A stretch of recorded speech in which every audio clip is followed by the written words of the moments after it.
All right, it's that time of year. MVP conversation, the great debate. Stephen A. and Magic Johnson. Interesting segment on First Take. Man, shout out to Magic Johnson. Magic Johnson is the perfect example. When people say you can't talk about this, you can't talk about this sport. You didn't play college basketball. You didn't play in the NBA. Why can you talk about it? Have you ever heard Magic Johnson or Shaq talk about basketball? Like, not just basketball. I don't think I've ever heard somebody talk about their field or what they're good at or their expertise. I've never heard somebody talk about that, their own field, as bad as Shaq and Magic Johnson do. Like when Shaq and Magic Johnson talk about the game of basketball, they don't know what they're talking about, and it's crazy to say because Magic Johnson is arguably the highest has arguably the highest basketball IQ of all time. Like in NBA history, he's probably the smartest basketball player ever. So it's tough to say that about Magic Johnson, but Magic Johnson and Shaq, they were just so dominant and so talented, and they see the game through their prism, and in the frame in which they played the game, they have a hard time kind of contextualizing it for the average viewer, or they have a hard time seeing it the way other people do, even seeing it the way other great NBA players do, because they were just so dominant. They see it in their way. Like Charles Barkley was making a joke with Draymond Green. Excuse me. He was making a joke with Draymond about Shaq on Draymond's podcast, and he was saying the way Shaq sees the game is just, why don't you just throw the ball to the big man, dump it down to the big man, and let the big man dominate. Like that's how Shaq sees the game of basketball. That's all he kind of understands the game of basketball for. He sees it in that prism. The same way Magic Johnson sees it in the prism of, you need to have the ball in the hands of a star player. He needs to be somebody who facilitates, gets everybody involved. Give him the ball, then let him orchestrate the offense. That's the frame that Magic Johnson sees it in. So, not to get too sidetracked, but it's just interesting hearing guys like Magic Johnson talk about basketball. But he had some good takes on this one. He had some good points that he made on First Take. So I'm gonna let this clip play and let's get into it. Let me get to MVP. According to Caesars, Nikola Jokic is the favorite to win MVP, followed by Joel Embiid and then Giannis. Jokic has been ridiculous lately, scoring 35 points on 65% shooting in 3 consecutive games, tied for the longest streak in NBA history. Here's Embiid. Yeah, and these odds are interesting because I remember not too long ago, Jokic was like plus 150, and Embiid was like minus something. But with Jokic plus 150, I was looking at those odds. I was like, man, like this almost feels too good to be true. I really wanted to jump on the Jokic odds when he was plus 150, but it just felt the whole season like they were going to give it to Embiid. They've been setting Embiid up to win this. They gave it to Jokic last year. They don't want to give it to him again. Something about Jokic, people just don't want to give him back to back. Maybe because he's not a showstopper. He's not what Stephen A. would call box office.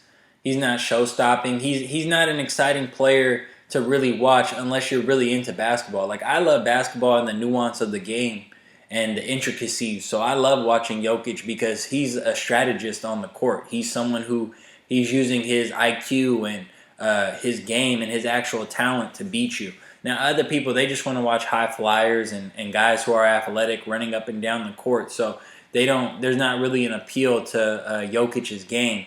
But Jokic, he's by and large, he's been the best player in the NBA this season. He's been the best player, but they've been setting it up for Embiid, and Embiid kind of fumbled it. And when James Harden came, it didn't get any better.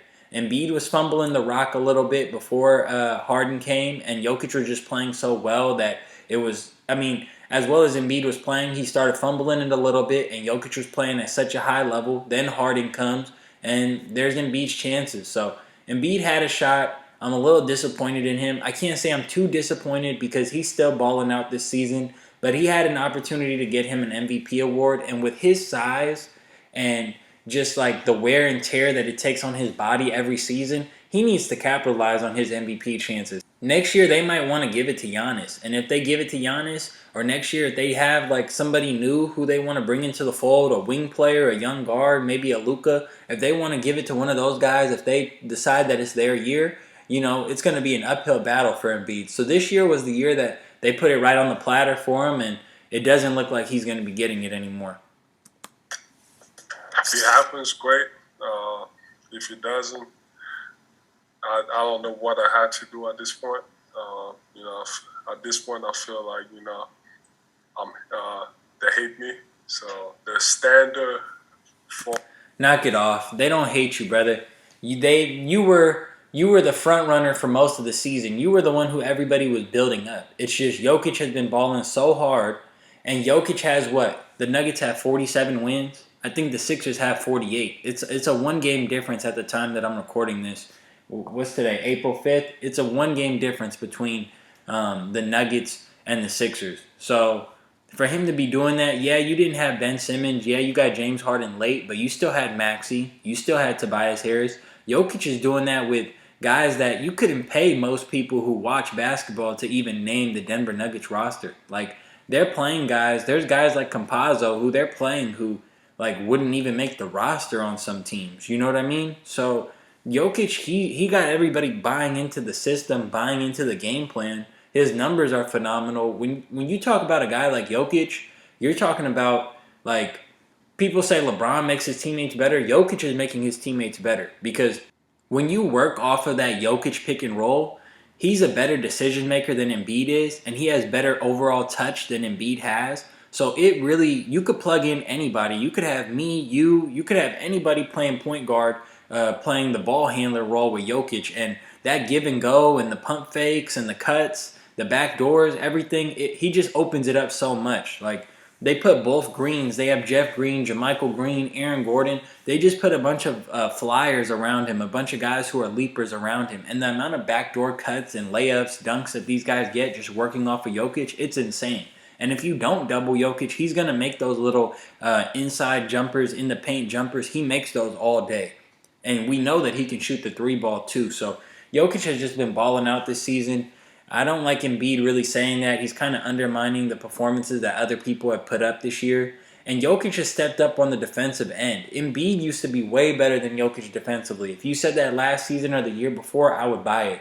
But Jokic this season has actually been the best defensive player on his team. Like, the Nuggets got a bunch of guys on the perimeter who don't stay in front of their man. And when they get blown by, it's Jokic's big body and his presence that's, like, disturbing shots. And, if the shot gets missed, he's not letting you get an offensive rebound. He's second in the NBA in rebounds this year. He's averaging like 14 boards a game. So, like, he's doing his job on the defensive end. He's anchoring that part. He's putting up more of an effort than he ever has. So it's really hard to go against Jokic right now. Embiid, you kind of blew your shot. Guys in Philly, for me, is different than the standard than everybody else. We talked about what he did earlier, putting up 44 yesterday. Should Embiid win MVP? He was my choice all the way to the midseason. Agreed. I was riding that train. I said, all right, they want to give it to him.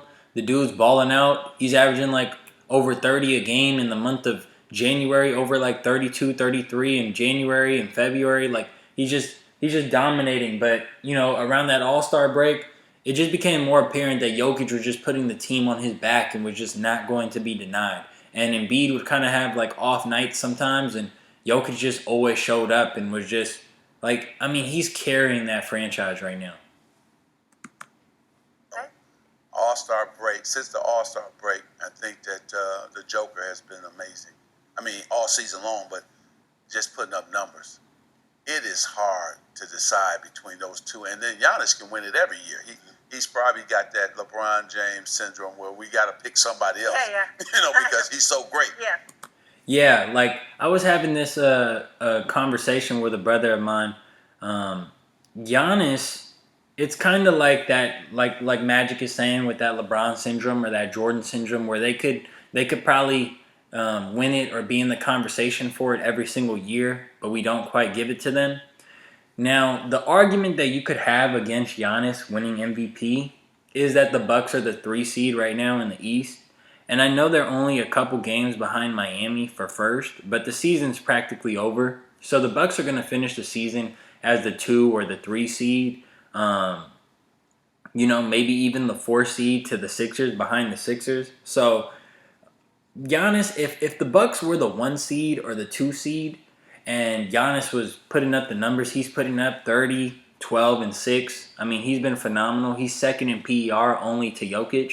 If he was putting up those numbers and the Bucks just had won a couple more games this season, just a couple more, just, be around like 54 wins, 53, 54 wins. They're going to end the season at about 50 wins. So if they were just at like 53, 54, I would have said give it to Giannis because this is his NBA. He's like the face of the NBA, the future of the NBA. And Michael Jordan even, Stephen A is going to mention it later on in this segment. Michael Jordan texted Stephen A and was talking about Giannis winning it because when you win Finals MVP and you're the man in the NBA, really whoever wins Finals MVP is the new man of the NBA. So Giannis wins it. He's the best player now. We look at him in that light. So for him to put up those numbers and to be on top of his conference, you'd have to give him MVP. But because they're a couple games behind the Heat, because he's third in the conference right now, you can make an argument that, it's just a little too much for him to win MVP. It's just a little too out the way. If they just won a couple games more, I'm telling you, if the Bucks won 52, 53 games, I could make Giannis the MVP of the league. No problem. He stepped up versus the Nets. He stepped up versus the Sixers. Big games. He's making game-winning plays, sending it into overtime. He's doing the whole nine. He's doing it against the other team's best players, the best players in the world. He's doing it. So any given night, Giannis steps up and reminds us who he is. So I have no problem with Giannis being in consideration. I would probably say that Jokic is my MVP, and I'd say I'd give him about 60%. If I had to break it up out of 100%, if I had to fraction it up, I would say Jokic at 60%. I would say Giannis at about 30%, and I would say Embiid at about 10%. That's probably how I would split it up because we still have to give kudos to Giannis.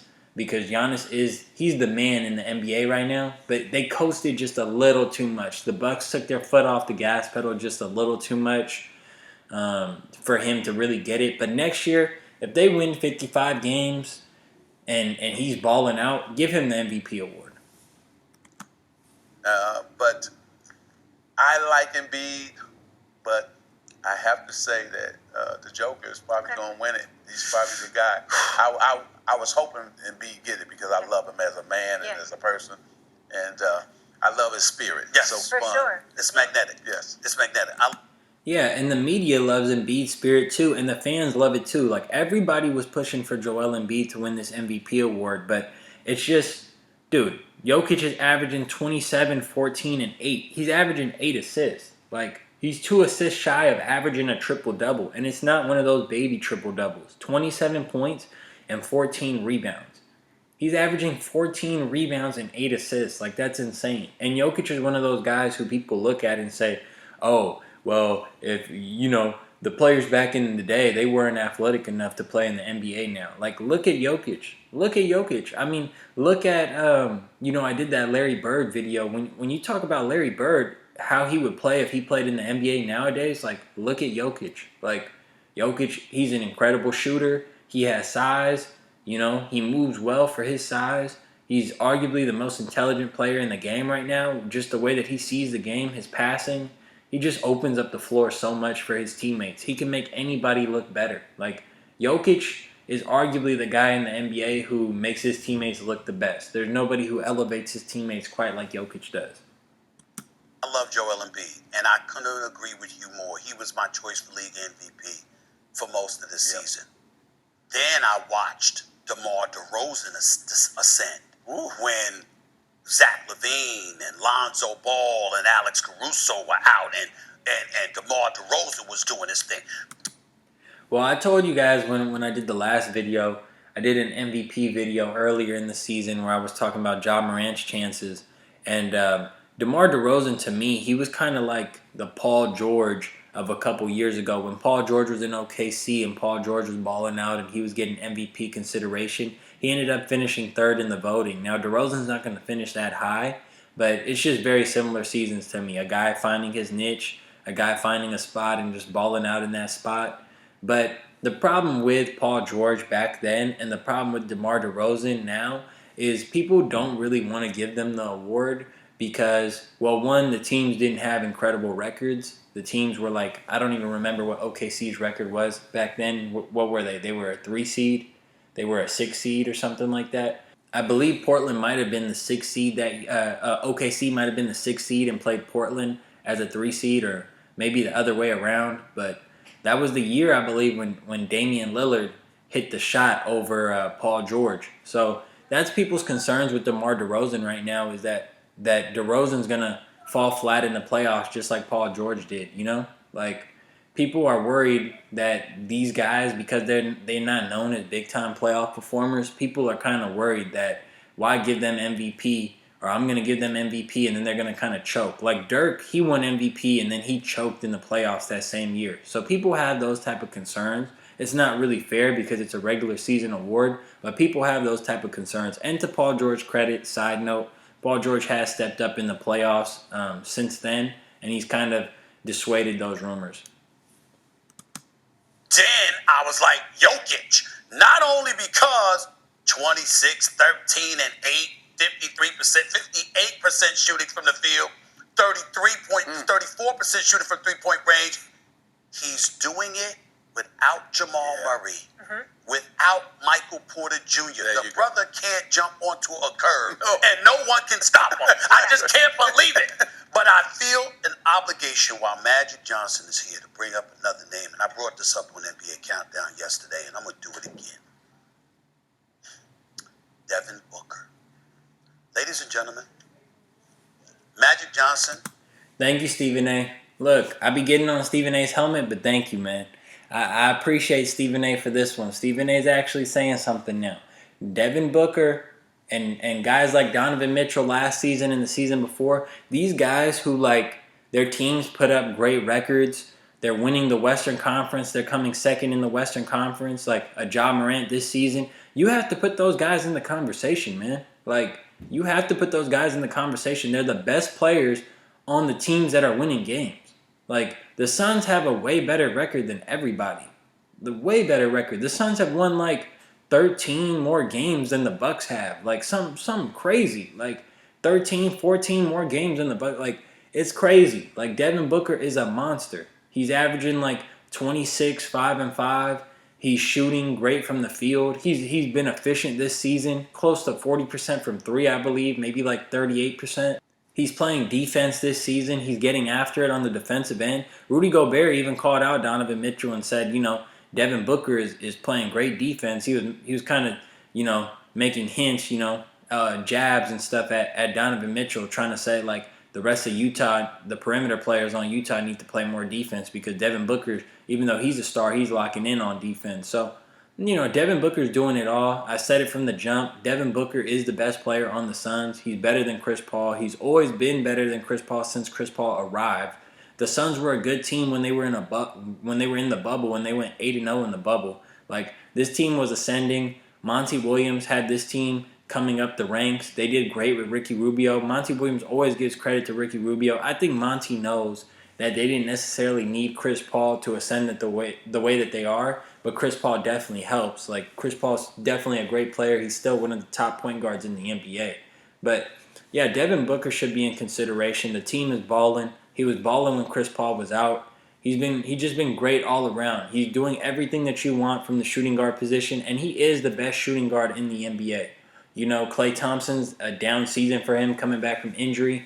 Jimmy Butler, you have DeMar DeRozan, you got James Harden. Devin Booker is the best shooting guard in the NBA. He's probably number one at his position the most of any player at their position. Like, there's no player who's the best in his position by as much as Devin Booker. Maybe Giannis at power forward. I'm trying to think of another great power forward to contend with Giannis, but it's probably Devin Booker. Like, Devin Booker is by far the best shooting guard in the NBA right now. You're a 5-time champion. You went to 9 NBA finals. One of the reasons so many people call you the greatest Laker of all time isn't even just because of that. You talked about your leadership, your ability to galvanize the troops, and to make sure that the bottom line, which is winning, was the priority first. You said when we win, we all gonna get ours. Exactly. If we lose, it don't matter. Devin Booker is averaging 26-5-5. Devin Booker is playing on the best team in basketball, who's virtually been the best team from start to finish. Devin Booker, in the 15 games without CP3, went 12-3. Yeah, that tells you everything you need to know. Like I was saying, they were ascending with Ricky Rubio. Chris Paul is great for the team, but 12-3 without Chris Paul, like Devin Booker is, what makes this team go is the great coaching and the great teamwork that they play with, the ball movement, the defense, the shooters that space the floor. That's what makes this team go. But you can kind of replace Chris Paul with Cameron Payne pushing the ball down the floor, or you can kind of replace it with Alfred Payton's lockdown defense a little bit. But you can't replace what Devin Booker does as far as the 30 points a game. Like that's just a gap in scoring that they're not going to be able to make up when he's gone. Devin Booker is playing for a team that is 7.5 games better than Memphis and 12 games better than Milwaukee, Miami, or anybody else in the Eastern Conference. They're going to have the coach of the year, Monty Williams. Even though Taylor Jenkins has done a phenomenal job. The Suns ran through the NBA this season. In Phoenix and Memphis. And Memphis, I'm sorry. And Udoka in Boston deserves strong consideration as well. Phenomenal job. There is no question that Monty Williams is the coach of the year. Yeah. Mikal Bridges, probably the defensive player of the year. Right. I get all of that. But Devin Booker, the show that this brother puts. Monty Williams, I got no problem with Monty Williams winning Coach of the Year. He's been phenomenal. But if you're giving it to Monty Williams, you're kind of giving it to him for what he's created over the course of the past couple seasons. You're giving it to him for how he did in the bubble, how he did last season, getting them to the finals, and how he's doing this season. Because it's not like this just came this season. It's something that he's built up over the past few seasons. But, my Coach of the Year candidate, who I'm okay with giving it to Monty as long as you give it to this guy next year. Ime out of Boston, what he's done for the Celtics, like it's been crazy. The Celtics, they were ridden with COVID to start the season. They had injuries, COVID, a new coach. They're trying to find their way. Marcus Smart, there's trade rumors. Marcus Smart is, saying farewell, dapping the guys up after the game because he thinks he's going to get traded earlier in the season. And Ime has brought those guys together and has just he's taught them how to play team basketball. Like Charles Barkley always says, you can win 20 to 30 games in the league if you just hustle and if you just want it bad. And he has them winning all those games, 20 to 30 games just off that. He has them winning another handful of games just off being the best defensive team in the NBA. He has them winning another handful of games off having two players that can just go nuclear. Jaylen Brown can go for 35. Jason Tatum could go for 50. And then they're winning games off the ball movement and off, distributing the rock and Marcus Smart facilitating, doing a good job playing point guard now, moving to the point guard position. And they're pushing the ball around and they're playing unselfish basketball. So they're winning a handful of games playing that way. So in Boston, their turnaround this season has just been incredible. They started a little slow. So if you want to give it to Monty because from, top to bottom, he's just been, the best team in the NBA pretty much the whole time, like Stephen A. said. I got no problem with Monty winning it. But next year, as long as Boston wins 55 games or so and, they're a top 3 seed in the East and everything's clicking, if that happens, then we got to give it to Ime next year if we're giving it to Monty this year. Would you vote for him right now? I probably would. Wow. Right now, there's an aside. There's another Hall of Famer who's one of the great players that ever played this game that has similar initials to yours. That text me yesterday was talking about I'm wrong. He ain't on first take though. He just calls and cussing me out. But that's okay. That's okay. All right. We'll remain nameless. Okay. He don't necessarily agree. He thinks he thinks the Giannis's of the world and others. But yeah, and I understand. Of course, he's talking about Michael Jordan. And I understand what Jordan's getting at because when you're the face of the league, when you're the guy who just won Finals MVP, it's really easy to just, relax the next season or to say, hey, I won, or it is what it is. And, people also get complacent and they don't really appreciate the greatness anymore after they've seen it. So Jordan's like, yo, the dude's averaging, and I'm talking about Giannis. Jordan's like, Giannis is averaging 30, 12, and 6. we still expect them to be in the NBA Finals. We expect them to probably win the East, win the championship, and like he had a great season, so why not give it to him? Like he's the face of the league. You don't rob this guy in his prime, in his peak, the same way that Jordan got 5. I believe Jordan got like 5 regular season MVPs, and then LeBron has 4. So the way that you don't rob these guys of MVPs, you make sure they get it when they're in their prime. Like Giannis, Giannis only has 2 right now. Let him get another one. You know what I'm saying? Like that's probably how Jordan sees it. But the Bucks, like I said, they just lost. They lost a couple too many games. They coasted a little bit too much earlier in the season, and they've clearly turned it on now. They turned it on. They beat the Sixers. They beat the Nets. They're playing with some intensity. But, to start the year, they were probably just a little too lackadaisical, a little too relaxed, just trying to coast through. And they deserve it. They're allowed to do that because they won the championship. So they can do that. We know that the Milwaukee Bucks have been a team that before they won the championship, they were always the 1 seed in the East. They would win like 60-something games. Coach Bud, he was known even with that Atlanta team back in the day with Jeff Teague, Korver, Horford, and Millsap. He was known with that group of, he would win regular season games, but he wouldn't win games in the postseason. So the Bucks, now that they got that chip on their shoulder, they've won a championship. Them and their coach aren't really concerned with regular season anymore. Devin Booker would warrant strong consideration. Okay. 2 guys that won't get the respect. Yep. DeRozan and Booker. For whatever reason. When you lead your team to the best record, you should always get consideration. Yes. And back in my day, that's what it was all about. Yeah. Where's your team as well as how you're playing, right? Of course. But I would say this, Molly, this is probably the toughest year because everybody had Embiid as their number 1 guy. And we all thought he was going to win it. Yeah. And the team fell off with their production and not winning. And then the Joker, he's just. And so you got to give both of them credit and Giannis credit because it's his league right now. Yep. And him and Kevin Durant, Anybody that gets picked, we can't argue. That's right. We could argue on behalf of all 4 of those guys. It's a tight race. Jokic, Embiid, Giannis, Devin Booker. Yeah. And DeRozan. And DeRozan. Could have been a Laker. But he fell out. So what? Well, DeRozan, he's a little tier below those guys. If I had to make a full extended list of MVP candidates for the season, let's see. Doing this off the top of my head, I would have to go Jokic 1, Giannis 2, Embiid 3. I would go Devin Booker 4 because of their record and because of how he's led this team on both sides of the ball. I would have to go... This is where it gets a little tricky.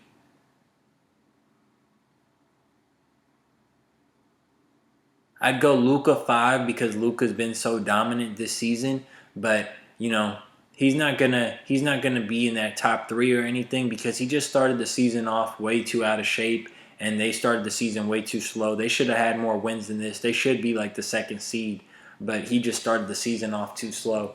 So I'll put Luka 5. And he'll be a threat for winning it next season. I'll put Luka 5, 6 because Jason Tatum has been balling this season. Jason Tatum has helped the Celtics turn it around. I'll put Ja Morant 7, which I feel like is kind of low. But the Grizzlies, they just have a well-oiled machine, so they're going to be great in the regular season with or without him. Now he's great for them for the playoffs and for closing games, but the Grizzlies are good in the regular season with or without him. So I'd put him 7.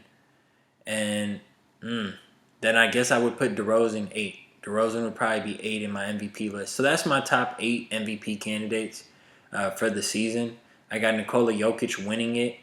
I got Giannis 2nd, Embiid 3rd. But very tight race. You really can't be mad if they give it to anybody this year because there's just so many guys that had great seasons. But overall, Jokic, what he's doing analytically, it would be a disservice if they didn't give it to Jokic this year. Like, enough with the games and enough with the politics. You just got to give it to the guy who, the numbers don't lie, right? So thanks for watching. Make sure to like, comment, subscribe. Peace.